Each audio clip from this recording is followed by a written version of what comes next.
Hello, I'm Maria and welcome to my YouTube channel, The Creative Italian. Yep, I'm The Creative Italian.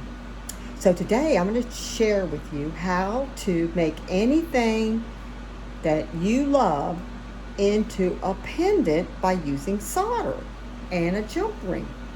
But before I get started, if you like my video and you want to get notifications as to when I put up a new video, just go ahead and hit the subscribe button down below.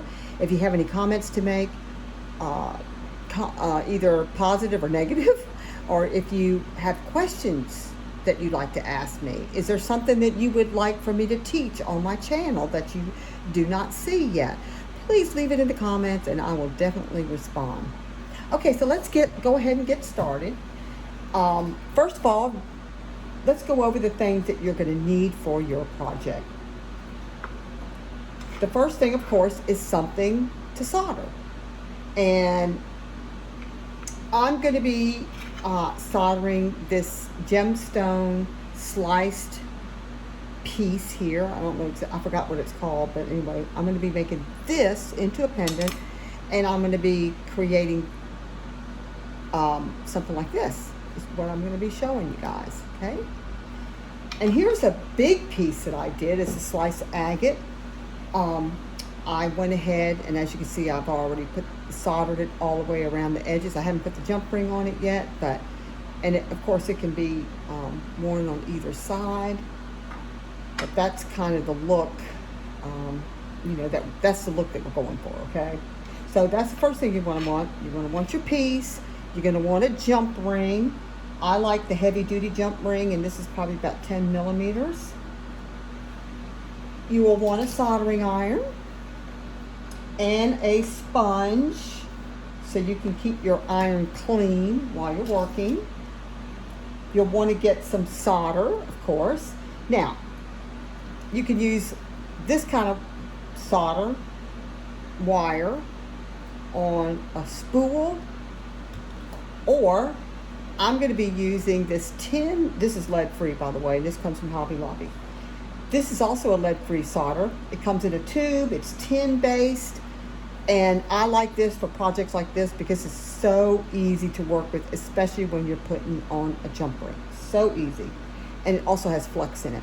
This comes from SRA Solder Products, and the product number is WCC as in cat -430-801 Fusion Brazing Alloy. That's what this is, okay?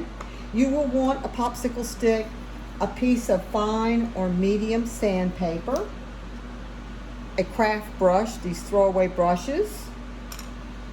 You will want safety flux for copper foil if your solder does not have flux in it. This solder does have flux in it, but I'm also going to be using this as well, and I'll explain that why in a minute. Did I say the popsicle stick? Popsicle stick. Get those at the Dollar Tree. You will want some stained glass foiling tape. You can also get that at Hobby Lobby. A pair of jewelry pliers. You can use anything that you feel comfortable with. I like this shape right here. Actually, a clamp. You can get these at the electrical department at Lowe's or Home Depot. They'll have a vinyl cover on them. I just peeled off the vinyl cover. That way I can use this. It can hold whatever item I'm working with, holds it nice and tight, and I can solder while it's on here. You will want a water bottle, spray bottle, and of course safety flux. I already said that. And this is a helping hand, which comes in really handy when you're working with small pieces. It can hold the small pieces, or it can just hold your jump ring while you're putting your soldering your jump ring to your piece. So the first thing you want to do, make sure I've covered everything. I think I have. So the first thing you want to do is take your copper foil and kind of measure your piece, sort of estimate it a little bit, and have enough that you have a little bit of an overlap, okay? This is black back foiling tape, copper foiling tape. I prefer the black backed myself. Now, when you get ready to peel the back off, I do not recommend taking this whole piece off. The reason why is because it curls up, and it is a pain sometimes to get it uncurled while you're putting it on your piece. So I always, get the backing off as I'm applying the foiling tape to my piece here. And smooth it out as you go along as best you can. The smoother your tape is on your piece, then the better your solder is going to be, because your solder is going to have a smoother feel to it. You don't want anything that's got peaks on it, because it can catch and scratch. It can catch and snag a sweater or a blouse, or just be uncomfortable on your skin. So the first thing I recommend is getting this tape on really good with your fingers, and then taking your popsicle stick and smoothing it out really, really good with your popsicle stick. The smoother, the better. And when you get done, you should not feel any sharp edges at all. And we want to pay special attention to the seam right here as well. I have missed those areas and not got them smooth enough when I was first learning how, and had to peel everything off and start all over. So anyway, I learned I learned by my mistakes, let's put it that way. Well, the first thing what I forgot to mention too is that before you put this foiling tape on, you want to make sure your piece is really clean from any oil or dirt or debris or anything like that. So I always like to take a little bit of rubbing alcohol and clean the piece really good first, which I've already done. But I did forget to mention that. My apologies. So let me feel this. This feels pretty good. We got a little peak right there. The better this is, the better, the smoother your solder is going to be, okay? Now the next thing you would do, of course you're going to put this into your clamp. The next thing is to take Flux, your Flux, put it in a cap. I like to pour it into a cap, just a little bit at a time, and pick up your craft brush and just paint it on all the way around, okay? Now, I don't have to do that on this piece right here, because my solder in this tube has already got Flux, so I don't have to worry about that. So what I'm going to do is just add just a little bit at a time, just a little bit. A little bit goes a long way. And just squeeze it on there. And then take my iron, right there, and solder it on there. Now you'll have some solder, like this particular solder. It'll kind of drip down onto the side of your piece, but we're going to clean that up afterwards with some water and a paper towel or a rag or whatever, so that's no big deal. And you can pick up some of it and use it on the piece too. So, and want to focus and make sure that we have these seams done really good, okay? That's really important. When I was first learning how, I'd get all this on really good, and then I look at it and go, oh, I didn't get the seams very good.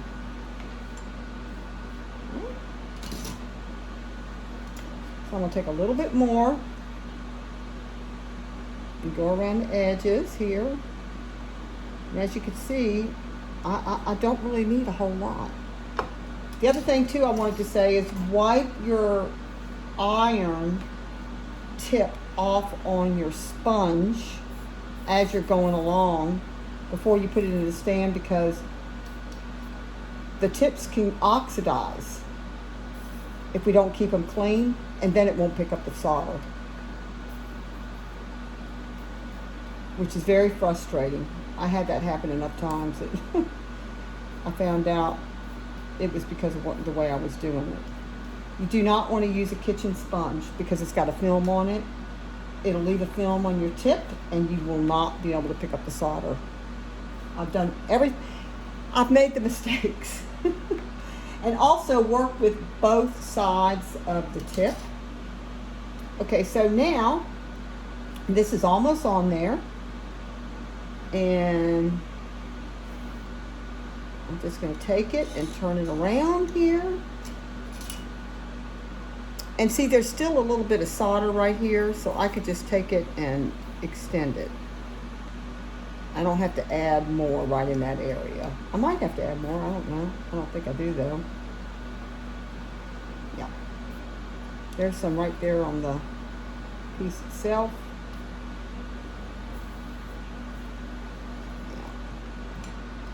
Okay, so I need just another little bit right here.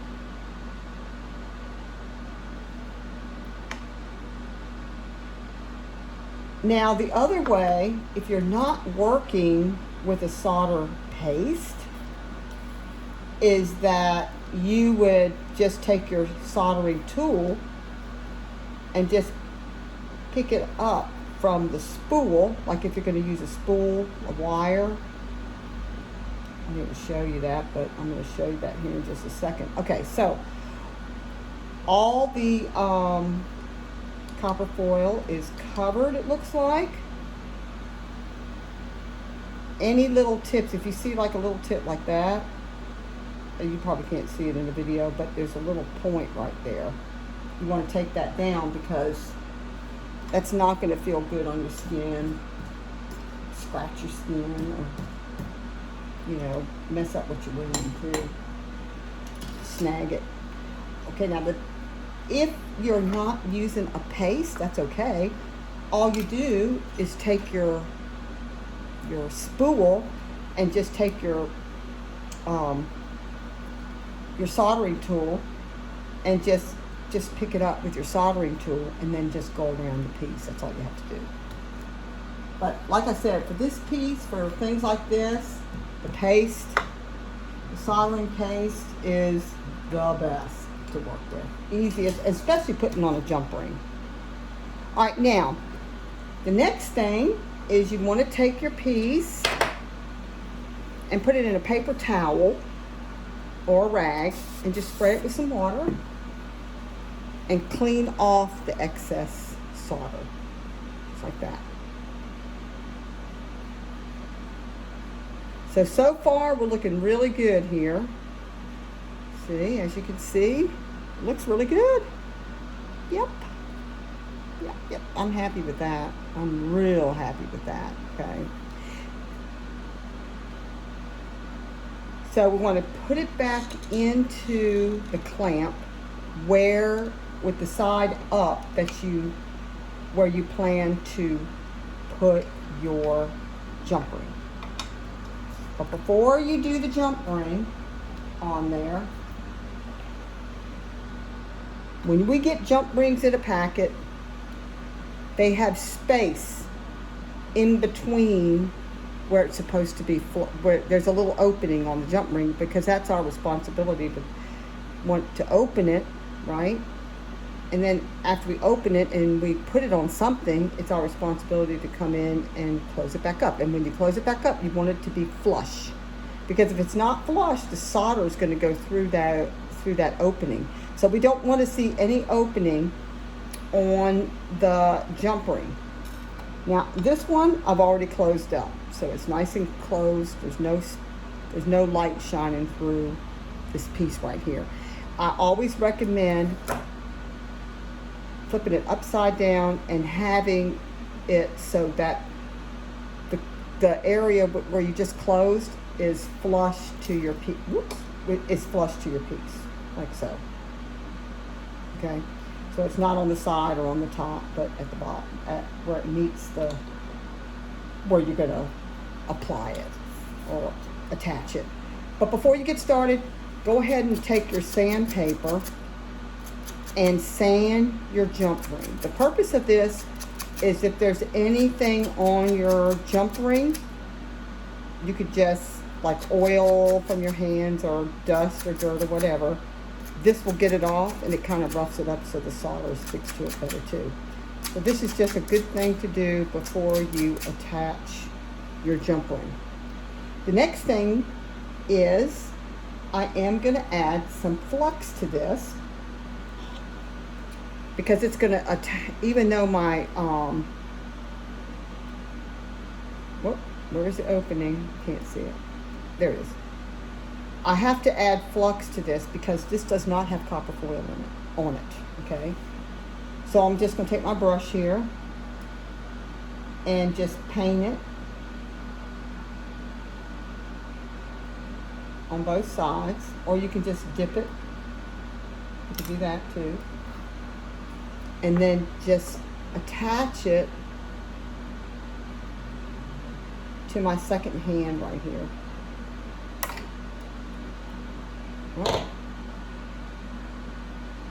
All right, just going to add a little bit more right there. Okay. And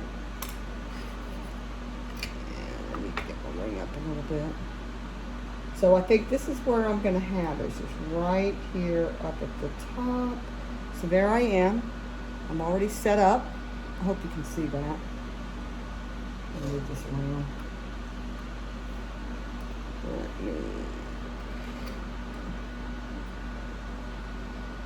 think you can see that better. It's hard for me to tell.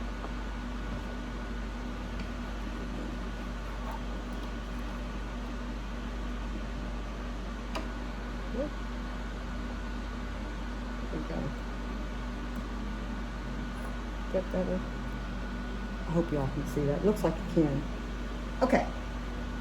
So I'm gonna take this flux and I'm just gonna add it to. I'm just gonna, just in case I took some flux off the ring when I was moving it around, which I just did. Okay. Just dip it. Actually, the best thing to do is just dip this. But if your hands wipe it off, okay, just go ahead and put some more on so that you'll be sure, that your flux will flow over it. I just take a little bit and put it on the sides of the ring and in the middle and on the side. So, as a matter of fact, I moved it. Okay. That's what I do sometimes. I move the darn thing and then it comes off, and so don't do what I just did. Move it. And this piece or that piece. Okay, so I have my flux on there. So all I'm going to do is just tap it. Like so. Very gently. I'm telling you what, it does take practice to do this. Or at least it has for me. In soldering, honestly, it's been one of my biggest challenges. Which is the reason I wanted to create a video on it. I mean, in all honesty. Because I feel like I learn more when I share it, right? I always learn when I'm teaching. But to me, they're not always that easy to do. But once you've done it a few times, yes, then it gets super easy. And especially with the soldering tape. I mean the soldering paste. I said tape, I meant paste. Soldering paste. See, all right, right there, I got a little bit too much on the stone. But that's no big deal. Because guess what? It's going to wipe right off. I'm going to let that cool for just a second. And then I'm going to very carefully turn it around. So I can make sure I got the other side. Just like that. See, now I still got some solder there. As you could probably see that. solder right there. So we're going to go ahead and melt that. There we go.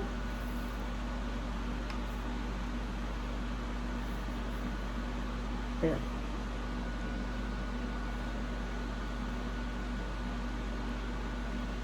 So this is really just a really simple, easy way to attach, to make a pendant, okay? It just takes a little bit of practice, a little bit of patience, and you can do it.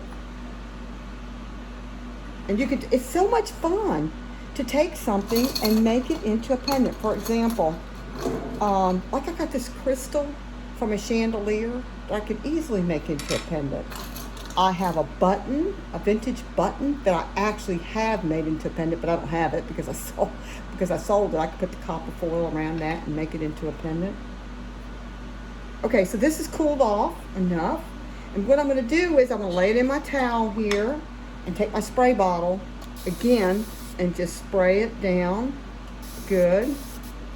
And just get off the excess. Now, in another video, I'm actually going to show you guys how to change the color of the solder to either black or copper, and that is going to be on the next video that I do. So if you hit the notification bell, or if you hit the subscribe button rather, you'll get a notification as when my video goes up, and that way you'll be able to jump on here and see how I do that, change the color, either black or copper. And I'm telling you what, it's so easy to do too. So here we go. I've got a pendant now that I can put on anything. I can put it on a bracelet. I can put it on a necklace or whatever I want to do with it. Okay? So anyway, thank you for watching. I'm so glad you came by and watched my video. And I hope that you'll subscribe and you'll come back to my other videos. And also, I want to say that I have a store on Etsy called The Creative Italian. So if you're interested in checking out some of the pieces I've made, go there. The Creative Italian on Etsy. And thanks again for coming by. And today is, what's today? Wednesday? Oh, today's Wednesday. So I hope you're having a good week. Bye-bye.